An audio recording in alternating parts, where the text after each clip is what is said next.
पैसे घेऊन मत करता काय तुम्ही? हा, आम्ही घेत नाही, पण ते देतात. बर. हा, आम्ही त्यांच्या पैशाला हात लावित नाही, पण ते सरळ असं खिशात घालतात पैसे आमच्या. हे उपकार आहेत साहेबाचे आमच्यावर. आणि साहेब असे उपकार दिवसा उजेडात सुद्धा करीत नाहीत. लोक म्हणते ना दान धर्म करा पण कुणाला सांगू नका, तसं साहेब फक्त अंधारात येतात रात्री. अंधारात? हा, आणि खर्च पाणी आम्हाला देतात. तुम्हाला कुठं अडचण आली तर सांगा, हे पैसे राहू द्या, बरं आम्हाला चिकन मटण हा हे सगळं खायला मिळतंय. कधी आयुष्यात बाबा तसली पेलेली नसती, तसली दारू सुद्धा प्यायला मिळते आम्हाला. मग दिवाळीच आहे की? दिवाळीसारखं सणासारखंच आहे आम्हाला. ह्याच्यापेक्षा मोठा सण आहे का आम्हाला कुठला? अजिबात नाही.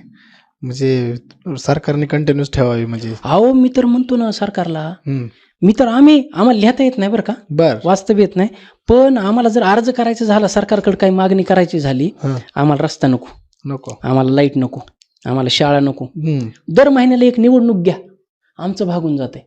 निवडणूक मध्ये भागून जात? बर, सारखं निवडणूक घ्या, दर महिन्याला निवडणूक घ्या. मी तर म्हणतो रोज निवडणूक घ्या. मतदार राजाची हीच मागणी.